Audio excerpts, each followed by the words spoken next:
Hello student, welcome back my YouTube channel science beta. তো প্রিয় ছাত্রছাত্রীরা, আজকে আমি তোমার সঙ্গে আলোর প্রতিসরণ চ্যাপ্টারের 7 নম্বর পার্টেতে পাতলা প্রিজম বা থিন প্রিজম নিয়ে আলোচনা করব। অর্থাৎ থিন প্রিজম চ্যুতিটা কত হবে এবং কোনো প্রিজমের দ্বিতীয় তল থেকে আলো দেয়াল ঘেঁষে অর্থাৎ প্রিজমের গাল ঘেঁষে যেতে গেলে আপতন কোণ কত হবে বা প্রতিসরক কোণটা কত হবে সেই বিষয় বা সেইগুলো আজকে ভিডিওতে ক্যালকুলেট করা হবে। ওকে, তো আমরা আলোচনা শুরু করার আগে তোমাদের কাছে রিকোয়েস্ট আছে, তোমরা যদি এখনও পর্যন্ত সায়েন্স বিটা চ্যানেলটি সাবস্ক্রাইব না করে থাকো অবশ্যই চ্যানেলটি সাবস্ক্রাইব করবে এবং পাশে থাকা বেল আইকনে প্রেস করবে। কারণ সায়েন্স বিটা চ্যানেলে ক্লাস 10 to 12 ফিজিক্স, কেমিস্ট্রি এবং ম্যাথামেটিক্স ওয়েস্ট বেঙ্গলে যে সিলেবাস আছে সেই সিলেবাস অনুযায়ী ভিডিও আপলোড করা হয়। অলরেডি অনেক ভিডিও আপলোড করা আছে, তোমরা প্লে লিস্ট থেকে দেখতে পারো। ওকে, তাহলে আমরা প্রথমে থিন প্রিজমটা কাকে বলে, পাতলা প্রিজমটা আমরা কাকে বলবো। তাহলে আমার প্রিজম আছে, আমি বলেছিলাম কি এটা হচ্ছে কি প্রিজম কোণ, অ্যাঙ্গেল এ। ওকে, এটা এ বি সি।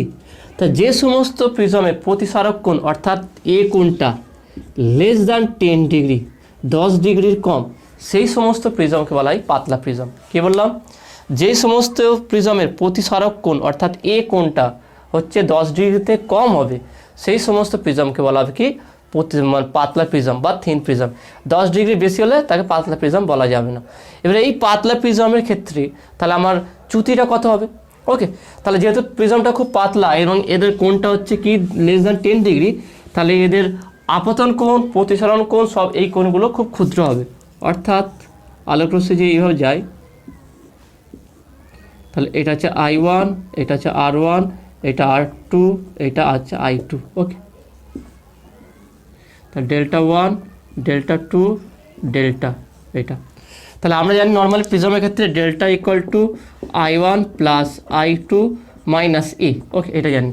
তাহলে আমরা যদি এইখানে এই তলে এ বি তলে আলোর প্রতিসরণ সূত্র প্রয়োগ করি তাহলে বলতে পারি অতএব এ বি তলের ক্ষেত্রে প্রতিসরণের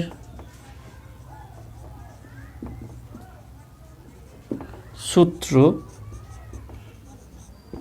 প্রয়োগ করিয়া পাই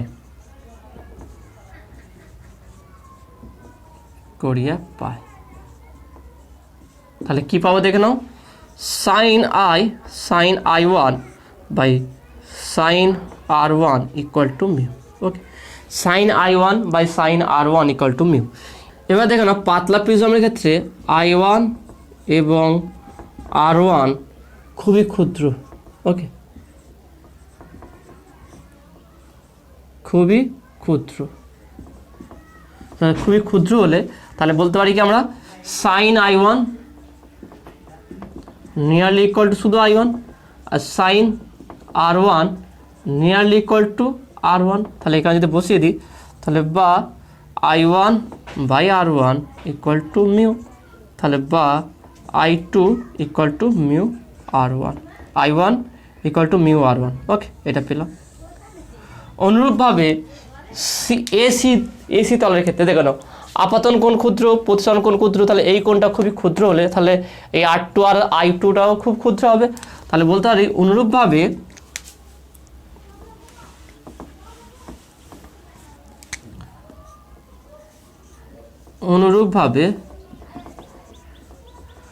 অনুরূপভাবে হচ্ছে এসি তলের ক্ষেত্রে এসি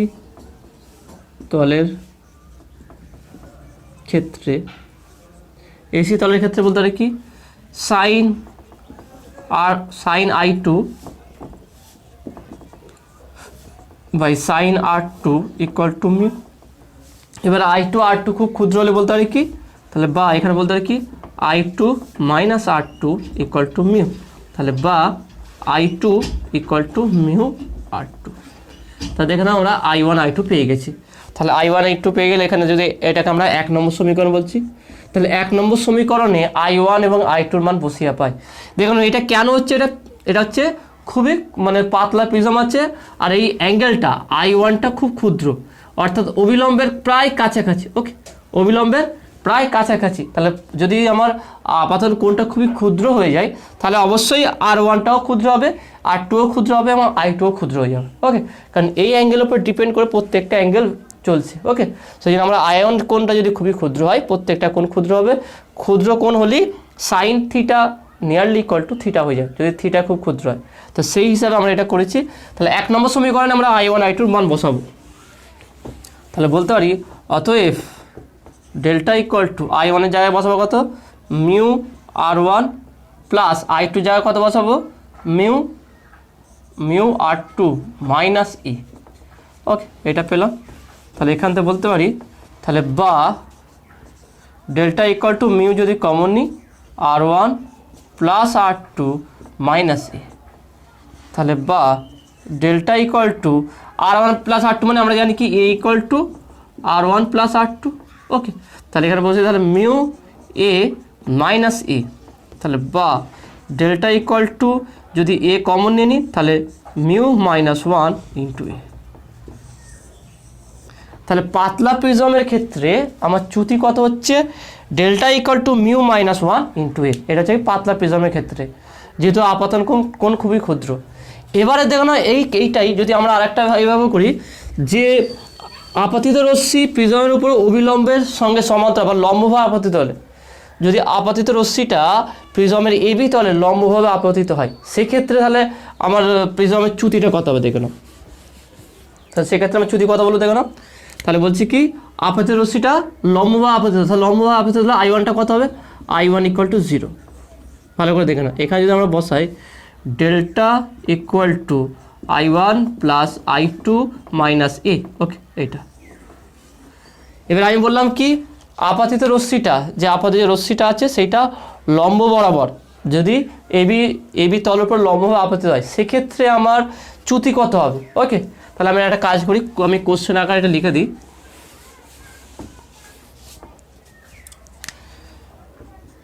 প্রিজমের উপর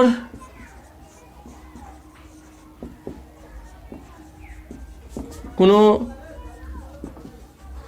আলোক রশ্মি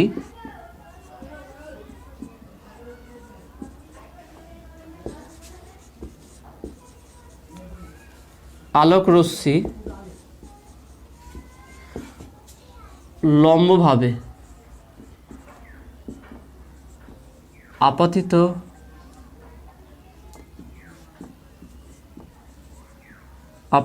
হলে প্রিজমের চ্যুতি কত হবে বা চ্যুতি কত হবে।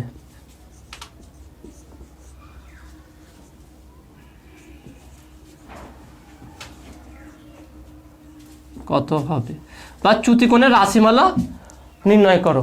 ওকে, লম্ব আপতনের ক্ষেত্রে চ্যুতিকোণের রাশিমালাটি নির্ণয় করো প্রিজমের ক্ষেত্রে। ওকে, তাহলে আমরা এটা কীভাবে নির্ণয় করতে, তাহলে আমরা এটা পেলাম কি পাতলা প্রিজমের ক্ষেত্রে আপাতন কোণ খুব ক্ষুদ্র হলে delta equal to mu minus 1 into A পেয়েছি। তাহলে এটা পাশে এখানে লিখে রাখছি delta equal to mu minus 1 into A. এটা পাতলা প্রিজমের ক্ষেত্রে যদি আমার আপাতন কোণটা খুবই ক্ষুদ্র হয়। এবার এটা পাতলা প্রিজমের ক্ষেত্রেই যদি আমার লম্বভাবে আলো আপতিত হয়, তো লম্ব আপতনের ক্ষেত্রে আমরা জানি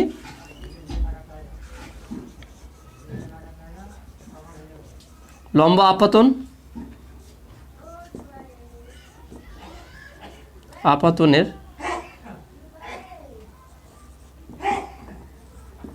ক্ষেত্রে আমরা বলতে পারি কি I1 ইকুয়াল টু 0।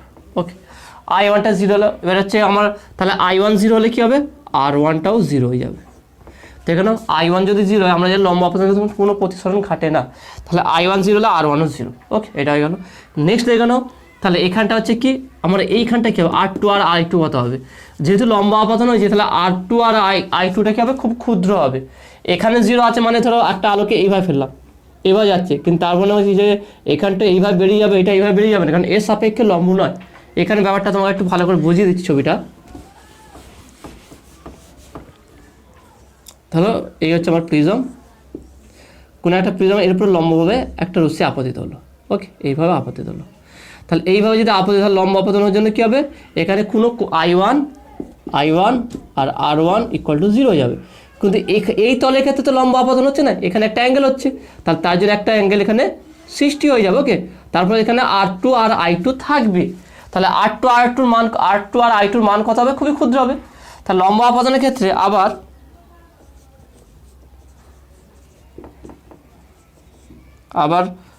লম্ব আপতনের ক্ষেত্রে এসি তলের R2 এবং I2 কোণের মান ক্ষুদ্র হবে। ওকে, তাহলে অর্থাৎ বলতে পারি অর্থাৎ sign I2 nearly equal two I2 এবং sign R2 nearly equal two R2। তাহলে আমরা এই তলে প্রতিসরণ সূত্র প্রয়োগ করব। তো যেহেতু ওখানে প্রতিসরণ হচ্ছে, তাহলে এসি তলের ক্ষেত্রে বলতে পারি কি, অতএব এসি তলের ক্ষেত্রে তাহলে আমরা বলতে পারি কি sine I2 by sine R2 equal to mu. তাহলে বা I2 by R2 equal to mu, তাহলে বা I2 equal to mu R2। তাহলে এটা পেলাম, দেখুন। তাহলে লম্ব আপতনের ক্ষেত্রে যেই তলে আলো আপতিত হবে সেই তলে প্রতিসরণ হবে না, অর্থাৎ I1 R1 0 হয়ে যাবে। আর দ্বিতীয় তলে যেটা হবে, যে আপতন কোণ বা প্রতিসরণ বা নির্গমন কোণটা, সেই দুটো খুবই ক্ষুদ্র হবে। সেই জন্য sign I1টাকে I1, I2, sign R2কে R2, তাহলে mu equal to I equal to mu R2 হবে। তাহলে আমরা এই যে সূত্র আছে delta equal to I1 plus I2 minus A, তাহলে এখানে বসালে আমরা কত পাবো দেখো না। তাহলে এখানে যদি বসে দিই, তাহলে এটাকে আমরা 1 নম্বর সমীকরণ বলেছিলাম। তাহলে 1 নম্বর সমীকরণ থেকে পাই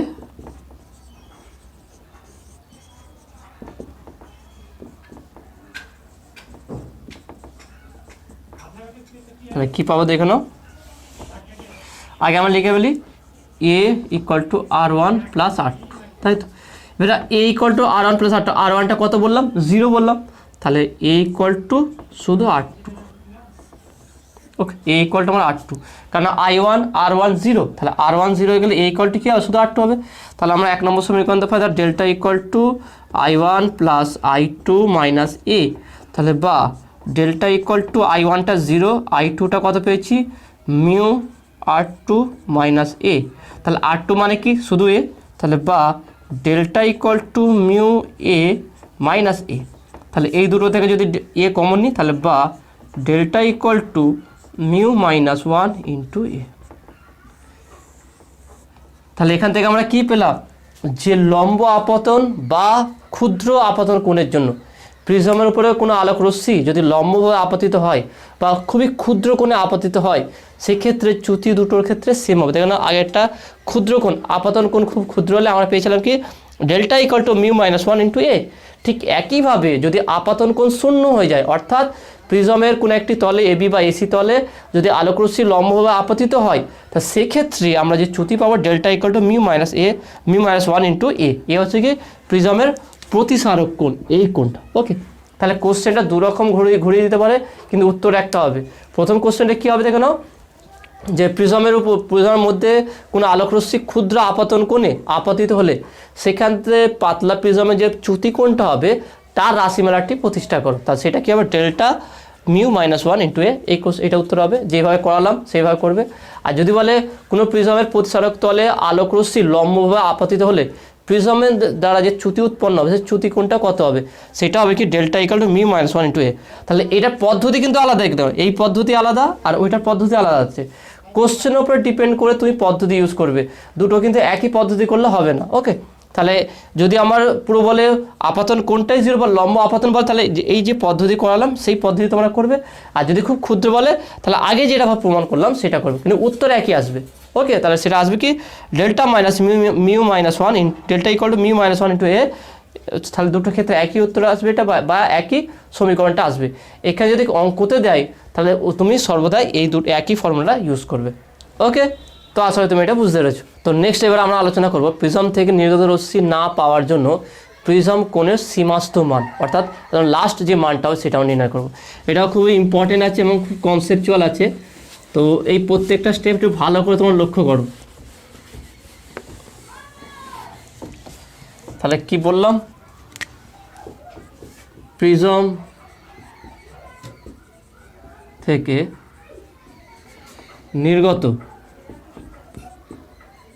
নির্গত রশ্মি না পাওয়ার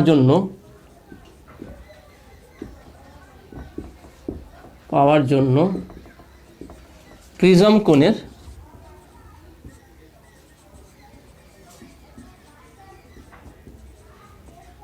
সীমাস্ত মান।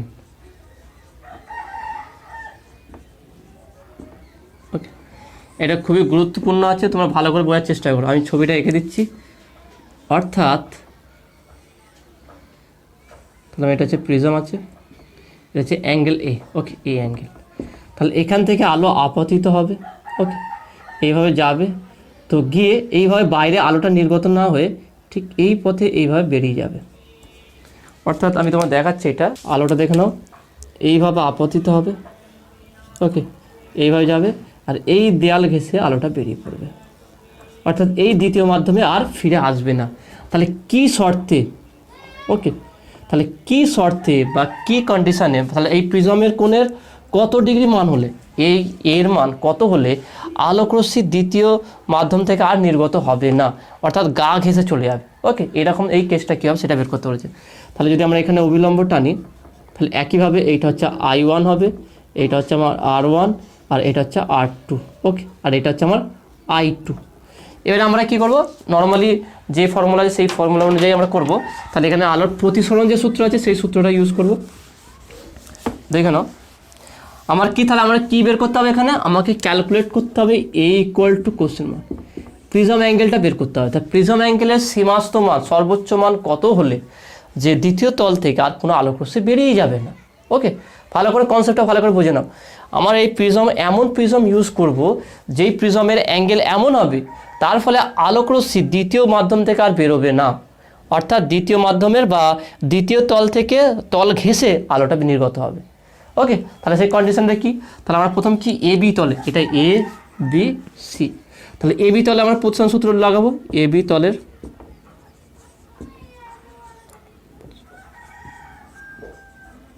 প্রতিসরণ সূত্র সেটা কী হবে, দেখো না, sin I1 by sin R1 = μ। ওকে, তাহলে বা বলতে পারি sin R1 = sin I1 by μ। ওকে, তাহলে বা R1 = sin inverse sin I1 by μ। কারণ বলো তো আমার এ ফর্মুলা আছে কি A = R1 + R2, তাহলে R1 R2 আমাকে বের করতে হবে। ওকে, এটা বের করো। আবার দেখে নাও, এখানে দেখে নাও, তাহলে এখানে এটা কত, I2টা দেয়াল ঘেঁষে যদি অবিলম্ব বা এই AC তলের দেয়াল ঘেঁষে যদি আলোকরশ্মি বেরোয়, তাহলে I2 অ্যাঙ্গেলটা কত হবে, I2 = 90 ডিগ্রি। ওকে, I2 = 90 ডিগ্রি। তাহলে এটা দেখে নাও, এর আগে আমি সংকট কোণে আমি আলোচনা করেছিলাম যে ঘন মাধ্যমে একটা নির্দিষ্ট অ্যাঙ্গেলে আলো যদি আপতিত হয় তাহলে দ্বিতীয় মাধ্যম থেকে আলো না বেরিয়ে বিভেদ তলের গা ঘেঁষে যায়। তাহলে যে নির্দিষ্ট কোণে, ঘন মাধ্যমে যে নির্দিষ্ট কোণের জন্য আমার প্রতিসরণ কোণটা 90 ডিগ্রি হয় বা দেয়াল ঘেঁষে যায়, সেই কোণটাকে সংকট কোণ বলা হয়। অর্থাৎ এখানে R2 = θc হয়ে যাবে, সংকট কোণ হয়ে যাবে, তাই না। R2-র মান সংকট কোণের সমান হলে, কারণ এটা হচ্ছে ঘন মাধ্যম, এটা হচ্ছে কি ঘন মাধ্যম, তাহলে ঘন মাধ্যমে R2-র মান সংকট কোণ θc হলেই তবেই দ্বিতীয় তল থেকে, এইখান থেকে দেয়াল ঘেঁষে আলোকরশ্মিটা বেরোবে। এটা আমি সংকট কোণ বা অভ্যন্তরীণ পূর্ণ প্রতিফলন এই ভিডিওতে তোমাদের আলোচনা করেছিলাম, যদি না দেখে থাকো অবশ্যই দেখে নিও। ওকে, তাহলে যেহেতু আলোকরশ্মিটা দুটো তলের যে গা, বিপরীত তলের মধ্যে গা ঘেঁষে যাবে, তাহলে অবশ্যই R2 = θc হবে। তাহলে আমরা বলবো কি AC, এটা লিখে দেবে। ওকে, তাহলে AC তলের ক্ষেত্রে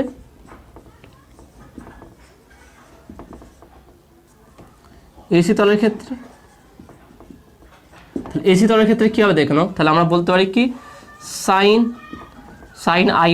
I2 by sin R2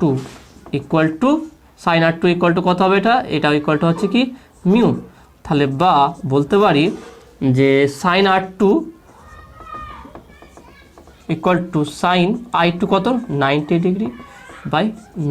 okay, sin 90 degree by μ, তাহলে 90 কত 1/μ। তাহলে বা আমি একটা কাজ করছি, এখানে একটু মুছে দিচ্ছি। তাহলে বা বলতে পারি যে R2 R2 equal to sine inverse 1/μ।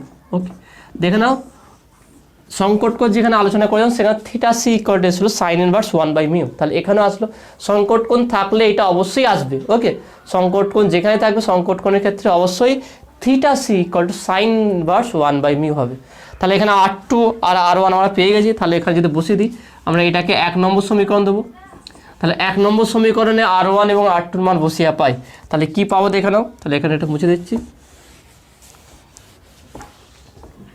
তাহলে 1 নম্বর সমীকরণে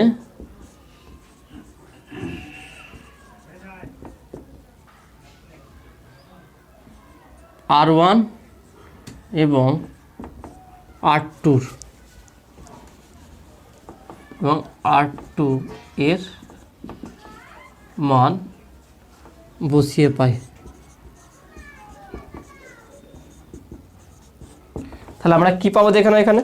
তাহলে এটা যদি বসিয়ে দিই তাহলে আমরা পাবো কি a ইকুয়াল টু R1 এর মান কত পেয়েছি আমরা, sign inverse sine I1/μ plus R2 মান কত পেয়েছি আমরা, R2 পেয়েছি আমরা সাইন ইনভার্স 1/μ। ব্যাস, এইটাই হবে অ্যান্সার। ওকে, এইটাই হবে আমার অ্যান্সার। তাহলে a ইকুয়াল টু হবে কি sine inverse sine I1/μ plus sine inverse 1/μ। Okay, তাহলে এটা হবে উত্তর। এবারে আমরা দুটো কেস আলোচনা করব, একটা হচ্ছে লম্ব আপাতনের ক্ষেত্রে আর গা ঘেঁষে যদি যায়। ফার্স্ট কেসটা দেখে, তাহলে আমি এটা ফর্মুলা লিখে রাখি এখানে। তাহলে আমরা প্রতিসরক কোণের মানটা কি পেলাম, তাহলে এই প্রতিসরক কোণের মানটা ডিপেন্ড করবে কি আপাতন কোণ হিসাবে। আপাতন বা রশ্মিটা যেভাবে আপাতিত করেছি তার কোণটা কত ডিগ্রি, সেই কোণের জন্য কত ডিগ্রি মানে আমার প্রিজম দরকার সেটা আমরা নির্ণয় করতে পারবো। অর্থাৎ দেখে নাও কেসটা আলোচনা করলে বুঝতে পারো তোমরা। এটা হচ্ছে প্রিজম, এখানে ফর্মুলা আমি লিখে রাখছি a equal to sine inverse sine I1/μ plus sine inverse 1/μ। Okay, এইটা তাহলে প্রথমে হচ্ছে কি কেস 1, আমরা কেস 1টা আলোচনা করব। কেস 1 লম্ব আপাতনের ক্ষেত্রে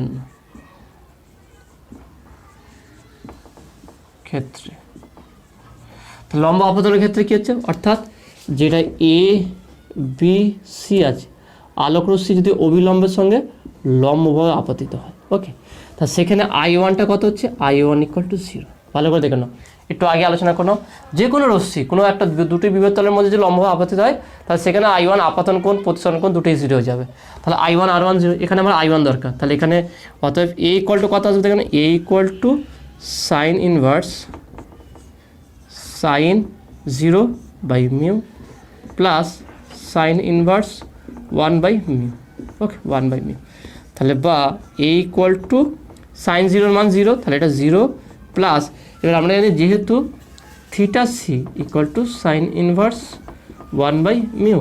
ওকে, তাহলে বলতে পারি কি থিটা সি, তাহলে বা a equal to theta C. অর্থাৎ আমরা এমন একটা প্রিজম, অর্থাৎ এখানে যদি এইভাবে করা হয় তাহলে আলোক রশ্মি এইভাবে আপতিত হবে, এইভাবে বেরিয়ে যাবে। অর্থাৎ আমরা যদি এমন একটা প্রিজম ব্যবহার করি যার prism angle a equal to theta C, ভালো করে বুঝে নাও। ছবিটা হয়তো হয়নি সেরকম, যেরকম ছবি হলেও আমরা আলোক রশ্মিটা দেখাতে পারতাম। তাহলে আমি এই আর এইভাবে, ওকে, এইভাবে বেরিয়ে যাবে। ওকে, তাহলে এখানে দেখে নাও, তাহলে আমরা এমন একটা প্রিজম ব্যবহার করব যার কোণ হচ্ছে কি সংকট কোণের সমান। সংকট কোণ কী করে মেজারমেন্ট করব, এইভাবে সাইন ইনভার্স 1/μ। তাহলে সাইন 1/μ যদি যেই মাধ্যমটা ব্যবহার করবো তার প্রতিসরাঙ্ক যদি জানি, সেখান থেকে সংকট কোণের মানটা পেয়ে যাবো। সেই সংকট কোণ বিশিষ্ট সেই এত ডিগ্রি অ্যাঙ্গেল বিশিষ্ট আমরা প্রিজম নেবো। এটা পাতলা প্রিজমের ক্ষেত্রে না, যে কোনো প্রিজম। তাহলে আমরা কি করে প্রিজমটা চুজ করবো দেখো না। প্রথমে আমরা ধরো কাঁচ নিলাম, কাঁচের একটা প্রিজম নিচ্ছি, সেই কাঁচের প্রতিসরাঙ্ক কত সেটা আমরা জানি, বসিয়ে দিয়ে সাইন ইনভার্স করে অ্যাঙ্গেলটা বের করবো, তাহলে আমরা 45 ডিগ্রি বা 20 ডিগ্রি বা 30 ডিগ্রি একটা অ্যাঙ্গেল আসলো। তো দোকানে গিয়ে বলবো সেই অ্যাঙ্গেলে একটা প্রিজম দিতে, তো সেই অ্যাঙ্গেলের যদি প্রিজম দেয়, তা সেই প্রিজমের উপর আলো যদি লম্বভাবে আপতিত করি, তাহলে আমার আলোটা দ্বিতীয় তল থেকে আর বেরোবে না, দ্বিতীয় মাধ্যমে আসবে না, এখানে এসি তলের গা ঘেঁষে নিচে দিয়ে বেরিয়ে যাবে। তা স্পেশাল আমরা একটা প্রিজম ইউজ করব, যার কোণ হবে সংকট কোণের থেকে বেশি, সংকট কোণের কম হলে কিন্তু আলো বাইরে বেরিয়ে যাবে, তাহলে এই মাধ্যমে চলে আসবে। সংকট কোণের থেকে বেশি কোণ নিতে হবে, তার থেকে কম নিলে হবে না। ওকে, তাহলে আমরা এই ক্ষেত্রে যদি আমি যদি চাই যে একটা প্রিজমের তলে আলো লম্বভাবে আপতিত হবে কিন্তু দ্বিতীয় তল থেকে আলো বেরোবে না, তাহলে তার জন্য কত ডিগ্রি প্রিজম প্রয়োজন? সংকট কোণ, এই প্রিজমের সংকট কোণ যা হবে সংকট কোণের থেকে বেশি কোণের প্রিজমটা আমরা চুজ করব, তার থেকে যদি কম কোণে চুজ করি তাহলে আলোটা বেরিয়ে যাবে। তো সংকট কোণের সমান বা তার থেকে বেশি অ্যাঙ্গেল বিশিষ্ট কোনো প্রিজম নেই, তা সেক্ষেত্রে দ্বিতীয় তল থেকে আর আলোক রশ্মি বেরোবে না, দ্বিতীয় তল ঘেঁষে আলোক রশ্মি বেরিয়ে যাবে। ওকে, তো আসলে ব্যাপারটা বুঝতে পেরেছো। নেক্সট বা দ্বিতীয় কেসটা কি দেখানো হচ্ছে যদি এভাবে হয়, যদি প্রথম তলের গা ঘেঁষে আলোক রশ্মি আপতন হয়। ওকে, তাহলে এখানে লিখছি কি দেখানো, কেস 2, প্রথম তলে আপতন তলের, লিখে দিয়ে আপতন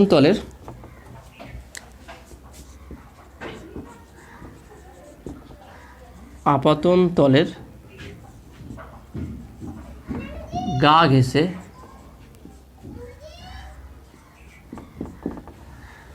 আলোক রশ্মি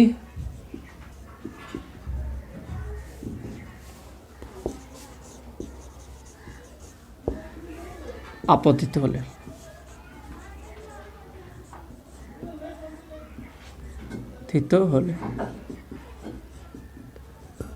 অর্থাৎ তাহলে এখানে যদি আলোক রশ্মি, দ্বিতীয় কেসটা দেখে নাও, দ্বিতীয় কেসটা কি বলা হলো? দ্বিতীয় কেসটা হচ্ছে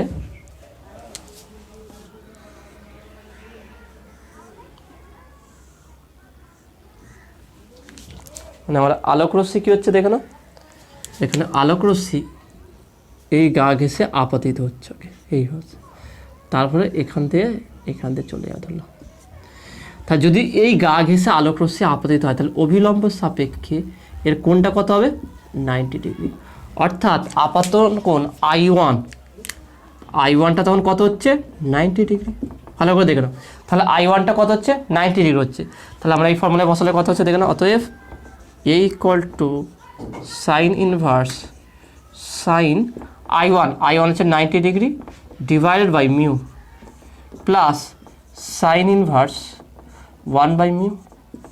তাহলে বা বলতে পারি A = সাইন ইনভার্স, এবার সাইন 90 ডিগ্রি হতো 1, তাহলে 1/μ প্লাস সাইন ইনভার্স 1/μ।